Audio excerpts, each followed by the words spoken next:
Hey everybody, it's Charlie from Daily Motor, and today we've got the tech breakdown on the 2024 Mazda CX-50. In this video we're going to go over how the gauge cluster works, take a look at the 10.25-inch infotainment rotary controlled display in the center. We're going to show you how to pair up a phone, we're going to use the voice controls, look at navigation, try to answer any questions you might have about your new car. But before we get started, let's hop out and take a look at it. Slight tweaks for 2024 for Mazda's other compact crossover, the CX-50. This one is the Meridian edition, so you have some special stickers on the front. We've got a loud roof rack on the top, which is an accessory, and we have some all-terrain tires and cool paint. If you'd like to see more on the CX-50, check the link below. We've got a review of the 8-speaker sound system, the 12-speaker Bose sound system. We've got full reviews on this one and the one we had last year, so check the link below to see all of those. Starting off in front of us in the gauge pod, we see a traditional analog gauge setup display, but the middle is actually a screen. Over on the left, you see a traditional tachometer. Some people are going to appreciate that. Moving to the right of that, we have an active MPG readout, and below that, your odometer. In the middle is that screen right now showing us a traditional speedometer, as well as our gear down in the bottom. And then over on the right, distance to empty and fuel, our outside temperature below that. Moving to the right, we have coolant temp, any emergency signals that you should need to know, or just status indicators, I should say, and then a traditional analog style fuel gauge on the far right. We have the ability to adjust the brightness of the screen with physical buttons here. I do appreciate that Mazda gave us physical buttons for that. We have the ability to cycle through your odometer and trip meters over here on the left, and then reset them by holding that down. And then to cycle through anything else in your screen, you use this info button on the left side of the steering wheel. Press that, and the first thing you see is some drive information. That's right now showing you your average speed. Hold down on the info button to clear that. Clicking info again brings us this driver information screen. So if there were cars around us or something in our blind spot or our cruise control set, it would show us that. Then we get digital speed on the top. And then back to traditional. So really not too much to see in that center screen. You'd think there'd be a little bit more, but no, that is it. I should also point out, when you have this drive information screen up, you get a compass. Moving over to the center screen, it is controlled by this rotary knob here in the center, as well as buttons flanking that rotary knob. This is a setup Mazda's had for a while, and I'm quite a fan of it. I find it works quite well. Some people don't like it, and I totally understand, but it keeps you a little bit more focused on the road. And once you get used to it after a week or so, you can really get to a lot of things quickly, and keeps the screen free of fingerprints. But we'll talk about that here in a moment. Like I said, you can either scroll through the different menus or use these hot toggles to get to various screens. So top left, we've got navigation. That'll bring us right to the nav screen. And this car actually doesn't have the navigation SD card installed. So we're just getting our latitude, longitude, and altitude, and a big compass up front. If we press the media button, then we're brought to our media screen. Right now we've got USB audio up. A back button on the bottom left, that's pretty straightforward, and then a home button that you can use to get back to your home screen. If you press it when you're on the home screen, you get a clock, very simple readout there. And if you hold it, you'll get your phone projection. So if you have Apple CarPlay or Android Auto connected, that's how you're going to get to that. And on the right down here, you have a little star button. You can actually set that to be a favorite for a lot of different aspects of the infotainment system. So say, for example, I go up here to FM radio, and I really like listening to 91.5 classical music. I could hold that button down, and then if I'm in a different screen, say I'm on my navigation, I simply press that button, that favorite button. That's going to bring me straight here to the radio to 91.5. All right, let's start at the top in the information screen. You have a fuel efficiency monitor that's going to show you how fuel efficiently you've been driving over the last up to 60 minutes. You can bring up the menu and also see your energy flow monitor. If this were a hybrid vehicle, we might see if some of the energy were going into our hybrid battery or not. You can also see fuel efficiency. This is just going to show you how long you've been using the stop-start, iStop they call it, and ways to increase your range. Then below that, under the fuel efficiency monitor, we have the vehicle status monitor. If you had any warning messages, you'd see those there. It'll show you how many miles you have to your next service. Any details for your maintenance, distance used, or rather distance until the oil change. We saw that earlier. You've also got tire pressure monitoring there. Shows you all your 4 tire pressures. And vehicle maintenance settings. You can reset when your next service is going to be due, or change the distance if maybe you don't want to go the full factory recommended distance. Going down from information, you see the entertainment screen. We saw that with the FM radio earlier, but you can also press down on the center rotary knob to get your source list. Your favorites, a station list. This is showing you all the different FM stations we could choose from. Tuner controls, get your play and pause and moving back and forth.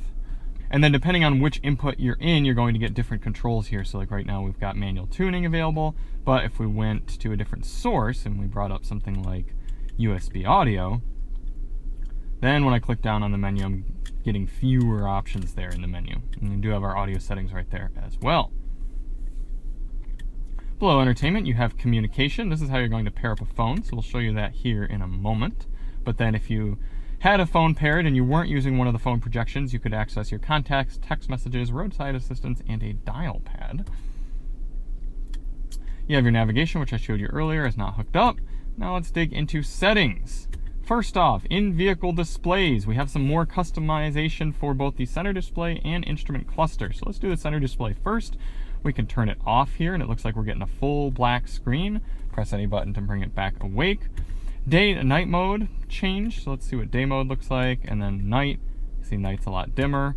Probably want that to be on automatic so you can see it in the daytime. You can also manually adjust the brightness of the screen. I'm going to actually bring that all the way bright. It's probably going to be easier for you all to see. And you can adjust the contrast of the screen as well. Oh yeah, bringing that up makes it easier to see also. Man, look how nice that is. Cool. Show drive results at ignition off. If you want to see how efficient you drove on that last drive, you can have that there. For your home screen clock, you can switch it between digital and analog. Analog's a little bit classier, I suppose. Coming on back, then we have our instrument cluster display customization, and this is going to adjust what you see flanking the screen in the middle of your gauge cluster. You can choose one for fuel efficiency and driving range, or one for also fuel efficiency and driving range. It just shows it more as an analog readout rather than this simpler digital readout. Or you can simply turn those off, which I kind of like. Makes it a little bit simpler, and then it puts some of that information in the center of the screen. Coming back and going down to sound settings, that's how you're going to change your audio settings. We go through that more in depth in the sound system review. Safety settings, if you wanted to turn off any of your safety settings, I don't quite know why you would, but, well, actually I could see this. Right now we've got an alert if you press the accelerator and brake pedal at the same time, so if you do plan on doing a lot of trail braking with your CX-50, you might want to have that off.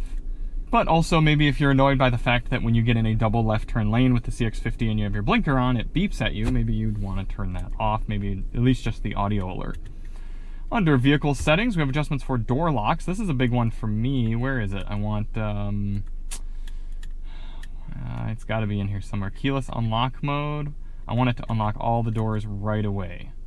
Yeah, and you can also adjust the volume of the beep when you lock and unlock the door. That's nice to have. Keyless auto lock. Do you want it to lock automatically as you walk away? I think that's a nice feature as well. Also, interestingly, at the bottom of all of these menus, you have a restore factory settings option. That's interesting. Exterior lighting, you can change if you want your automatic headlights to be more or less sensitive and how long you want them to stay on once you shut the car off. Can turn on or off the automatic high beams and the adaptive lights, so as you turn, the headlights turn with you. Also your daytime running lamps, the coming home light. It's nice. And leaving home light. Interior lighting, you can change how long you want the lights to stay on after you shut off the car, and that is about it. Rain sensing wipers. Interestingly, you can actually adjust the volume of your turn signals. That's kind of nice. I appreciate that. Some cars it's too loud, some cars it's too quiet, but this one at medium seems pretty good.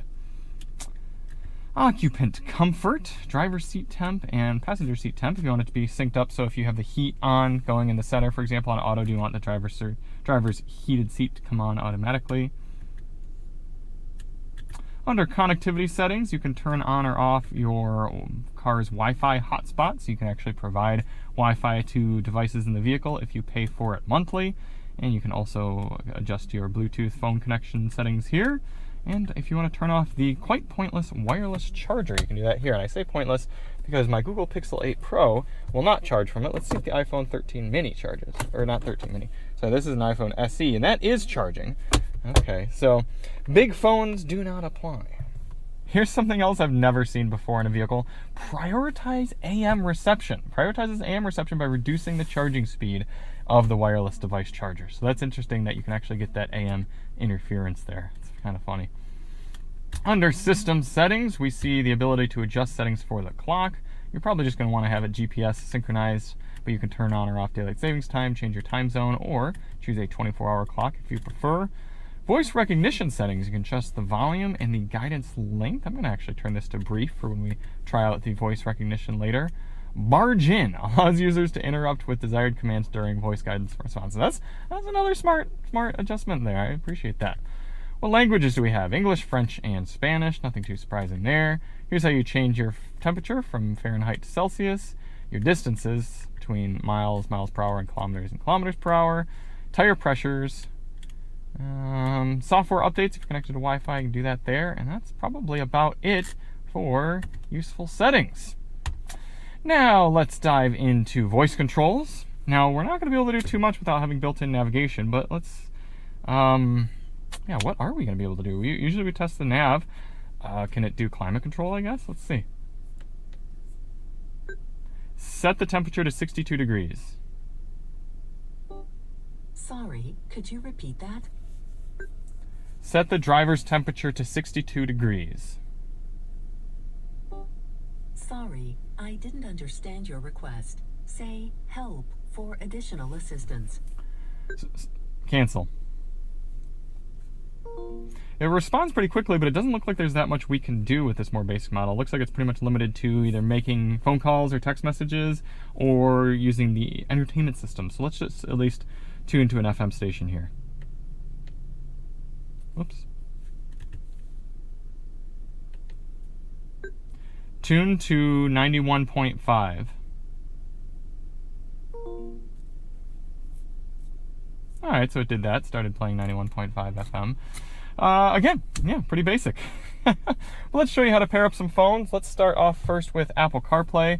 Got our iPhone SE3 here. We're going to bring the iPhone to the settings screen. And on the car, I'm going to scroll up to the communication screen, click that, and it's going to say no Bluetooth device found. Do you want to connect a device? I'm going to choose connect. And go down to Bluetooth on my phone, scroll all the way to the bottom. And I see on the car, Charlie's iPhone popping up. I'm going to click that.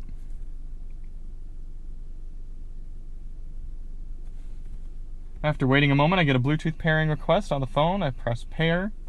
Nothing to do on the car at this point. I'm going to allow contacts and favorite sync. Then I get a prompt for using CarPlay. I'm going to select that. I'm going to always enable it on the car. There we have Apple CarPlay taking up the whole screen, looking nice. Our vibrant background there. You can see we've got a little bit of a split screen setup going on. Got navigation going on the left and then music going on the right. And the top right, a little bit of a quick toggle for searching for a destination. Looks like we got Waze up right now as our main navigation app. But let's go over and take a look at Google Maps. You can reach up and touch the screen while you're stopped, but no pinch to zoom on Apple Maps, so you got to do it using the buttons. That's how it's going to look for you there. You can move things around, put in addresses, and still use the back and home buttons. If you hit home, it's bringing you up to that home screen. If you hit home again, it's bringing you up to your apps. Let's go over to YouTube Music. Hit the Super Mix real quick, show you your now playing screen. There you go, Super Mix giving us some Young Gravy today. If I go home, then you can see it's got that split screen set up with the music playing down in the bottom right. Now, I should note that you can quickly get from the Mazda home infotainment screen and back and forth between phone projection by holding the home button. Hold that, and then it gets you back to your home screen. You can go through, do any Mazda things you might want to do, maybe change your sound settings, for example, and then hold home again, and you're right back to your phone projection. All right, let's take a look at Android Auto. Got our Pixel 8 Pro paired up wirelessly, so let's just go right on in here. Here we go, Android Auto taking up the whole screen. And interestingly, on Mazda's website, they don't list Android Auto as being wirelessly compatible, and I don't quite understand why, because we very much have our Android device projecting wireless Android Auto here. They list in the specs wireless Apple CarPlay, but then they just say Android Auto. So I find that strange. Don't be misled by Mazda underselling themselves, because you do have wireless here, and you can reach up and touch the screen if you want to while you're stopped. I did notice that that only works while you're stopped. I tried touching it the other night while we were driving, and that didn't work. But you've got your main list here, or your main screen, doing that 2/3, 1/3 setup with maps and music. If we go up here to Google Maps, then we can see full screen. We can use the rotary knob, move around, do addresses, or we could use voice. And you can also do things like bring up satellite mode. There you go. Then we can go hit the home button, and that's going to bring us to the home of Android Auto. There's all our apps. Let's go down all the way to YouTube Music. Hit the Super Mix. Then you can see this is how you're going to get your music when YouTube Music is the main device there, or the main app, 2/3. But if you go home and get it back to the main screen there, then you've got Maps on the left, Music on the right. So there it is, Apple CarPlay, Android Auto, the infotainment system here in the Mazda CX-50. Hopefully I answered everything you might want to know. If not, let me know in the comments and I'll try to get back to you, try to answer it there. And most importantly, just play around with your car. Learn the shortcuts, learn how everything works, and you will enjoy your ownership experience that much more. And we'll see you on the next one. I'm Charlie from Daily Motor, and as always, drive on.